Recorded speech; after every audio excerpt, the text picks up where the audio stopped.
Merhabalar arkadaşlar, mutfağıma kanalıma hoş geldiniz. Bugün sizlere bayram sofralarını şenlendirecek muhteşem bir baklava tarifiyle geldim. Görüntüsüyle göze, tadıyla damaklara hitap eden inanın muhteşem bir lezzet oldu. Sizinle ilk defa bu videoda karşılaşıyorsak kanalıma destek olmak adına abone olmayı unutmayın lütfen. Lafı daha fazla uzatmadan tarifime geçiyorum. Nasıl yapmışım bakalım sizler de beğenecek misiniz? İyi seyirler dilerim. Yoğurma kabımın içerisine 1,5 su bardağı oda sıcaklığında suyumu alıyorum. Üzerine 1 su bardağından 2 parmak eksik sıvı yağımı ilave ediyorum. Ben bu tarifim için toplamda 2 adet yumurta kullandım. Ve dolu dolu 2 yemek kaşığı sıkmış olduğum limon suyumu ekliyorum. Ve aşağı yukarı yarım çay kaşığı olacak şekilde tuzumu ilave edip sıvı malzemelerimi güzelce karıştırıyorum. Karıştırmış olduğum sıvı malzemelerin üzerine unumu kontrollü bir şekilde ilave ederek yoğurma işlemine başlıyorum. Ben bu tarifim için toplamda 6,5 su bardağı un kullandım. Yumurtanın büyüklüğünden küçüklüğüne ve unumuzun markasından miktarı değişiklik gösterebilir. O yüzden unumuzu azar azar kontrollü bir şekilde ekleyerek yoğurma işlemine başlıyorum. Evet, toparlamış olduğum hamurumu tezgahıma alıp yoğurma işlemine tezgahımda devam ediyorum. Her zaman söylediğim gibi bu tür hamur işlerinde hamurumuzun içerisine konulan malzeme kadar da yoğrulması çok önemli. Ne kadar güzel hamur yoğrulursa o kadar güzel sonuçlar alırız. O yüzden hamurumuzu oldu bittiye getirmeyelim. Çok güzel bir şekilde yoğurmaya özen gösterelim. Evet, toplamda 5-6 dakika yoğurmuş olduğum hamurumu bu şekilde ortadan ikiye kestim. Silindir haline getirmiş olduğum hamurumdan parçalar koparıp mandalina büyüklüğünde olacak şekilde 16 adet beze oluşturacağım. Evet, gelişi güzel kestik hamurlarımızı ondan ona pay ederek mandalina büyüklüğünde bezelerimizi oluşturuyoruz. Bezelerimizi oluştururken hepsinin aynı büyüklükte olmasına özen gösterelim.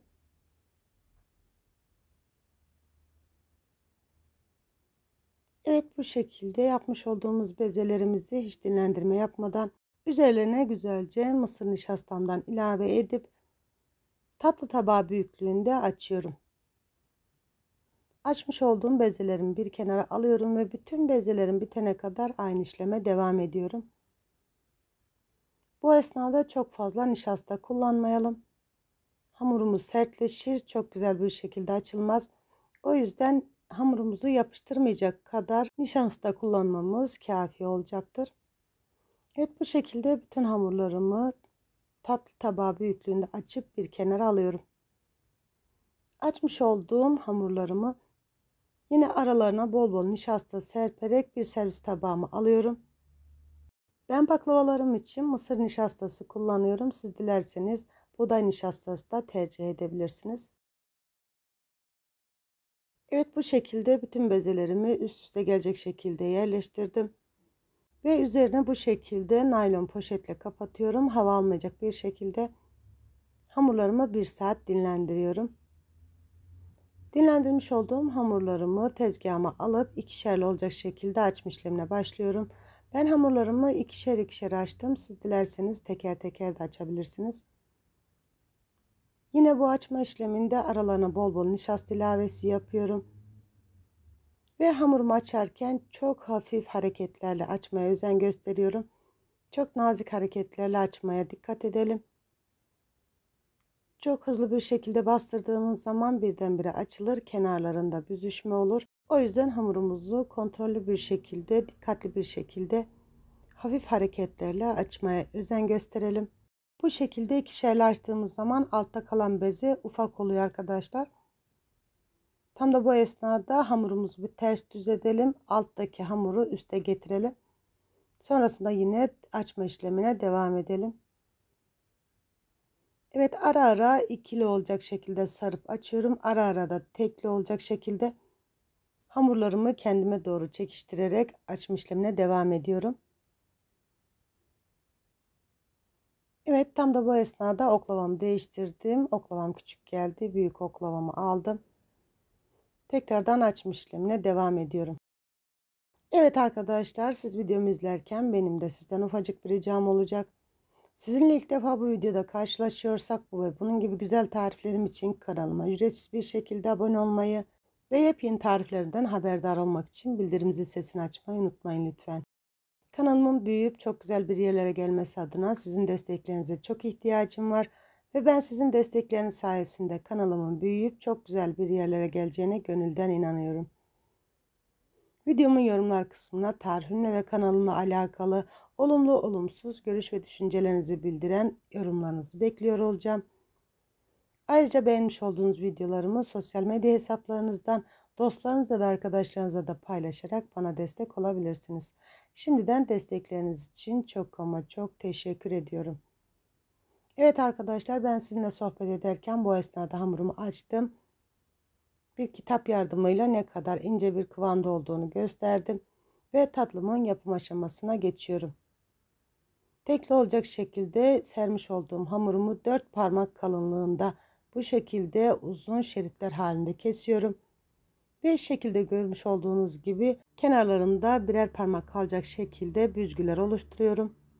Bu kenarlarında kalan kısmını üzerine kapatacağımız için kenarlarında mutlaka bu şekilde boşluk bırakalım.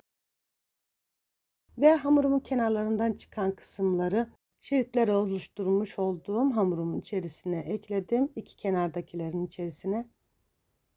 Ve büzgüler oluşturmuş olduğum baklavamın içine ceviz ilavesi yapıyorum.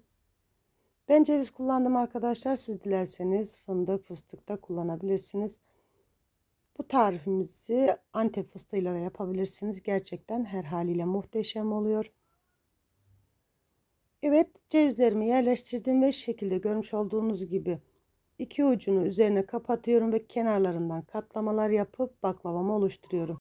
Evet, anlayabilmeniz adına bu bölümü çok yaklaştırdım ve de hızlandırmadan göstermek istedim.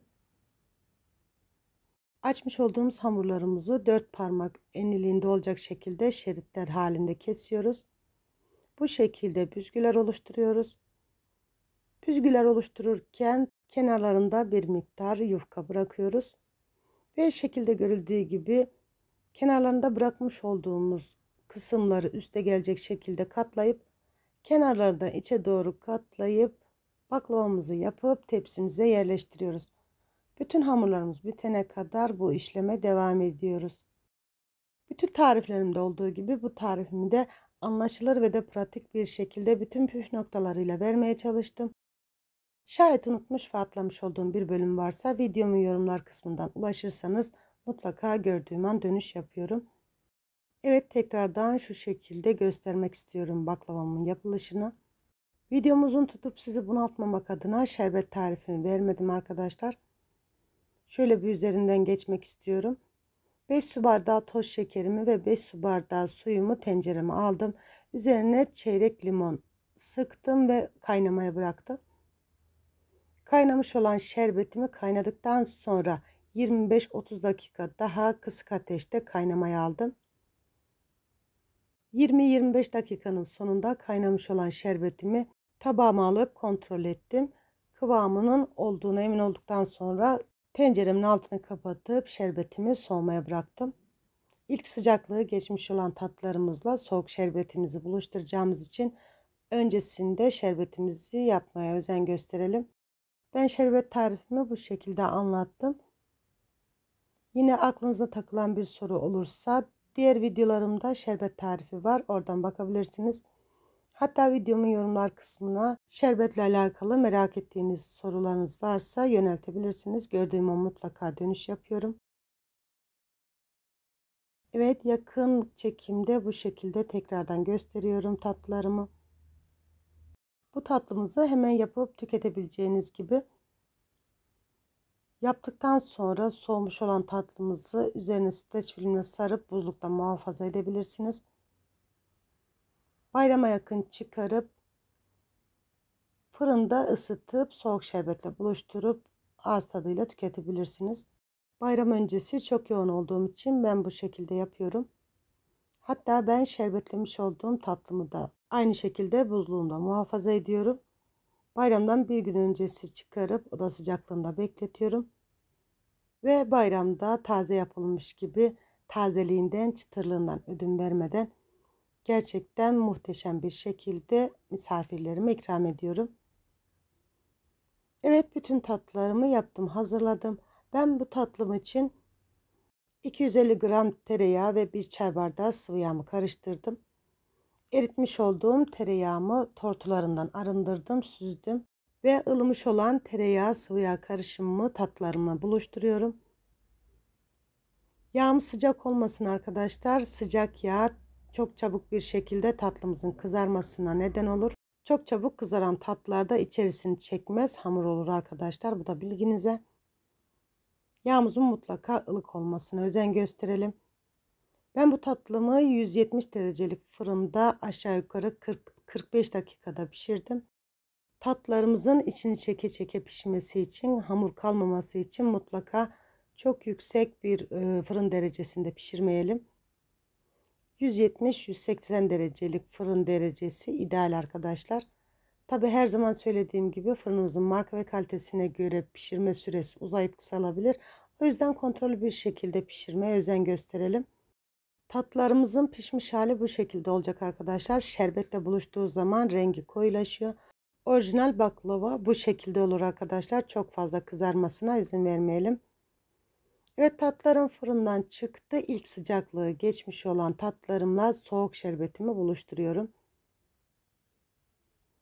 Ben her zaman risk almamak adına sıcak şerbet ve sıcak tatlıyı önermiyorum arkadaşlar. Mutlaka tatlımızın ilk sıcaklığı çıkmış olsun. Şerbetimiz de soğuk olsun. Ben yıllardır bu yöntemle yapıyorum. Çok da memnunum açıkçası. Evet, bu şekilde tatlılarımla şerbetimi buluşturuyorum. Ve aşağı yukarı 1-2 saat dinlenmeye alıyorum. Şerbetimi dökerken tatlımın her tarafına eşit şekilde gelmesine özen gösteriyorum. Tatlarımı şerbetledikten sonra oda sıcaklığında bekletiyorum. Asla fırının içerisine koymuyorum. Fırının içerisine koyduğunuz zaman arkadaşlar tatlımız ılık olduğu için buharlaşma olur. Tatlarınız çıtırlığını kaybeder. O yüzden açık bir yerde üzerini kapatmadan bu şekilde tatlarımızı dinlenmeye alalım. Ben tatlarımı şerbetlerken 1-2 saat dedim ama çekimimi tamamlamak adına ben çok bekletemedim açıkçası. Aşağı yukarı yarım saat 40 dakika kadar anca bekletebildim. Buna da değinmeden geçemeyeceğim. Evet, bu şekilde dinlenmiş olan tatlılarımı servis tabağıma alıyorum ve sizlerle kıvamını, görüntüsünü paylaşmak istiyorum. Gerçekten tadı, dokusu, kıvamı, lezzeti inanın muhteşem oldu. Ne diyoruz? İnşallah dener ve daha güzellerini yaparsınız. Evet arkadaşlar, tatlımın görüntüsü bu şekilde. Gerçekten şekli şahane, muhteşem bir lezzet oldu. Şu şekilde tatlılarımın iç dokusunu da sizlerle paylaşmak istiyorum. Bayram sofralarına yaraşır, yiyenlerden tam not alacak harika bir baklava oldu. Affınıza sığınıp göz hakkınızı helal etmenizi dileyerek şu şekilde tadına da bakmak istiyorum. Gerçekten enfes, kıvamı, dokusu, lezzeti inanın muhteşem.